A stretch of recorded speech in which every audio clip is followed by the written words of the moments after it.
Good morning class 8। आज हम तुम्हारे व्याकरण विभाग में जो आता है, ग्रामर में जो आती है, उस पॉइंट को समझने जा रहे हैं। ठीक है, तुम्हारे व्याकरण में ग्रामर के अंदर जो क्वेश्चन आते हैं उसमें समानार्थी हो गए, विरोधी हो गए, जोड़नी हो गई। ठीक है, उसके अलावा भी दो चार क्वेश्चन ऐसे आते हैं जो तुम्हारी बुक के अंदर दिए हैं।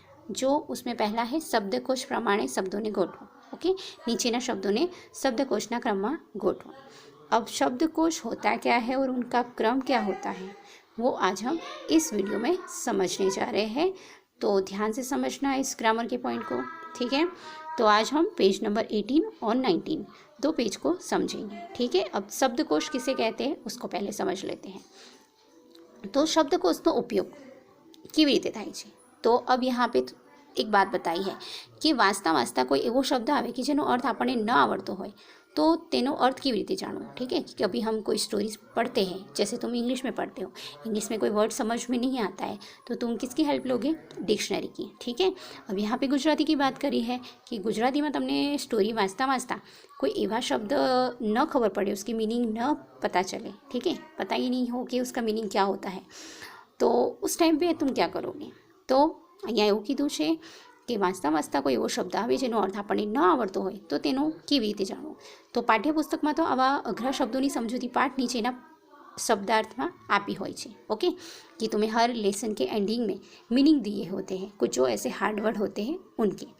પણ બીજા પુસ્તકોમાં એવું ન હોય। ठीक है, मगर कोई स्टोरी बुक होती है तो उसमें ऐसे कोई मीनिंग दिए होते नहीं है। तो अघरा शब्दों, अघरा मतलब कठिन, एवा शब्दों अर्थ जाते पण मेळवी शकाय छे। अब किस तरीके से हम लेंगे कि शब्दों अर्थ शोधवा माटे, ठीक है, शब्दों अर्थ शोधवा माटे शब्दकोश उपयोगी छे। तो शब्दकोश मतलब क्या हो गया? डिक्शनरी।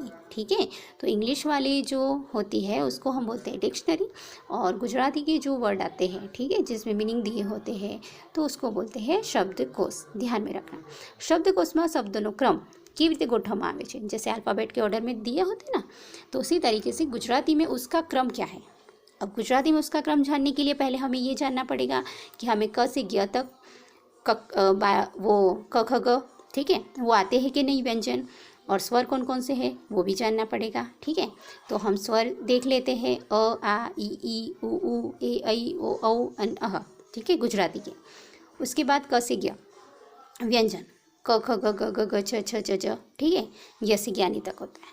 तो अब ये हमें समझ में आ गया कि ये क्रम है। क्रम मतलब पहले अ से, फिर उसके बाद क ख ग ग ग उस वाले से। ओके, समझ में आया? स्वर कौन से है? अ से लेके अ तक, ठीक है, अ आ ई ई उ ऊ वो वाले। और व्यंजन कौन से है? क ख ग ग ग च छ ज ज ज्ञ तक। ओके, उसी क्रम में हमें शब्दों को अरेंज करना होता है।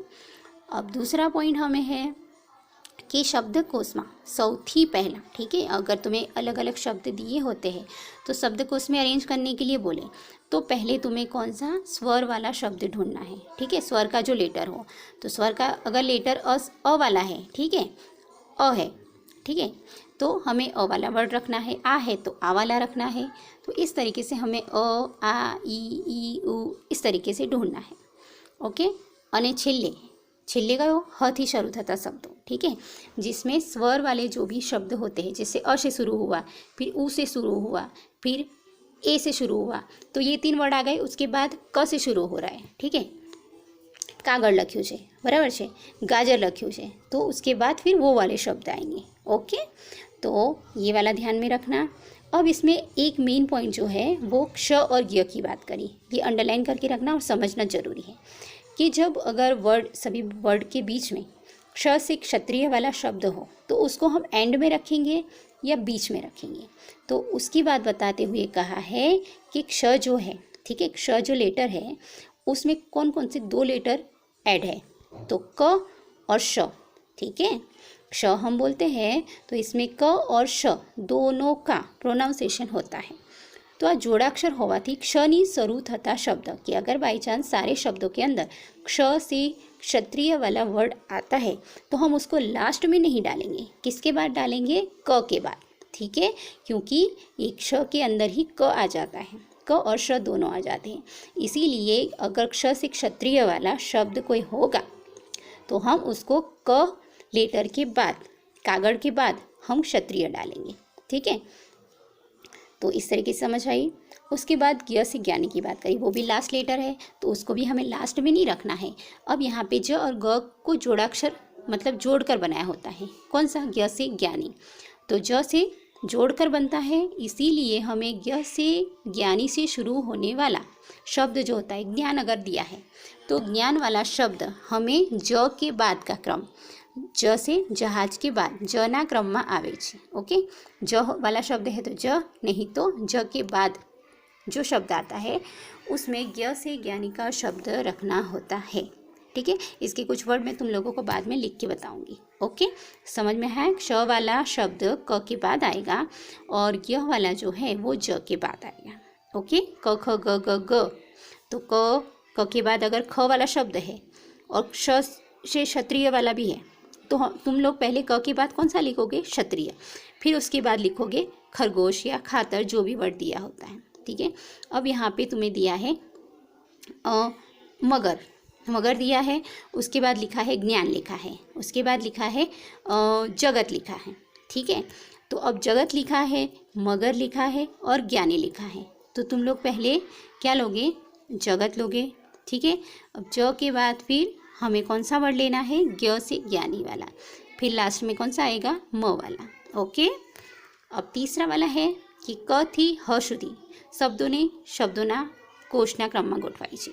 તો કનો આવે છે સમાવેશ આ રીતે, ठीक है, कि पहले सिंपल वर्ड, उसके बाद अनुस्वार वाला, फिर आ की मात्रा वाला, फिर आ की मात्रा प्लस अनुस्वार, फिर की, फिर इस तरीके से क्रम, ठीक है। ये ध्यान में रखना कि कुछ ऐसे लेटर होते हैं ना, सिंपल वर्ड से भी होता, सिंपल लेटर से भी होता है, अनुस्वार वाले से भी होता है, फिर एक क सिंपल वाले से कलम लिखा, फिर उसके बाद केतकी लिखा, ठीक है।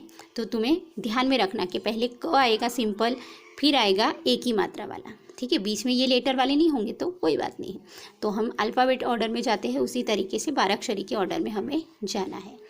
फोर्थ है कि अगर एक जैसे वर्ड हो, पहला लेटर एक जैसा हो, दूसरा भी सेम हो, तो हमें क्या करना चाहिए? तो यहाँ ध्यान में रखना, शब्दनो प्रथम अक्षर समान होय तो बीजा अक्षर प्रमाणे અને બીજો અક્ષર પણ સમાન હોય તો ત્રીજા અક્ષર પ્રમાણે, ठीक है। कि अगर फर्स्ट लेटर सेम है तो हमें दूसरे लेटर को देखना है और दूसरा लेटर भी सेम है तो हमें तीसरे लेटर को देखकर अरेंज करना होता है। ओके, अब यहाँ पे एग्जाम्पल दिया है विषय, ठीक है, विषय, विषम, विपद। तो पहला लेटर हमने देख लिया वी है, वो सेम है। उसके बाद स से वो शहनाई स से षटकोण, वो भी सेम है, ठीक है। फिर अब प है, प में प आगळ आवे छे, ओके, प अने य छे। तो अब हमें क ख ग आता होगा तभी हमें पता चलेगा कि पहले प आता है कि य आता है। ओके, तो इन तीनों में पहला शब्द कौन सा आएगा? वी प द, ठीक है। वी सेम है, वो तीनों में सेम है। उसके बाद श और प है, ठीक है। तो हमने प वाला लिया, ठीक है, क्योंकि श से षटकोण लास्ट में आता है, पहले प से पतंग आता है तो विपद आवे। उसके बाद बाकीना बे शब्दों वी सेम है અને શ પણ सेम है तो આપણે ત્રીજો लेटर એટલે य અને म જોઈશું। तो हमें क ख ग के अंदर पता है कि पहले म आता है कि य आता है, तो अक्षर प અને म માં पहला कौन आवશે? म आवશે, ओके। और उसके बाद आता है य, तो पहला लेटर आएगा विपद, दूसरा आएगा विषम, तीसरा आएगा विषय। तो इस तरीके से जाना है, ठीक है। और लास्ट का ये पॉइंट है, उसमें देख लो कि जे ते अक्षरનો 12 अक्षरનો क्रम पूरो થતાં जोड़ाक्षरનો क्रम શરૂ થાય છે जब जॉइंट वर्ड आते हैं, ठीक है, जैसे स्मित અને स्थिर। तो यहाँ पे दूसरे लेटर को जाना है, पहला भी सी है और यहाँ पे भी सी है, पर यहाँ पे देखना यहाँ थ है और यहाँ म है, तो हम कौन सा लेंगे? पहले कौन सा लेंगे? स्थिर પછી स्मित आवे, ओके। त थ द ध न प फ ब म, ओके। तो क ख जब तुम लोगों को क्लियर समझ में आएगा कि क से क तक के तुम्हें लेटर याद होंगे कि क के बाद ख आता है, ख के बाद ग आता है, ग के बाद घ आता है, तभी तुम्हें ये अच्छे से आएगा। ओके, तो ये सारे 5 के 5 पॉइंट अच्छे से समझा दिए हैं मैंने।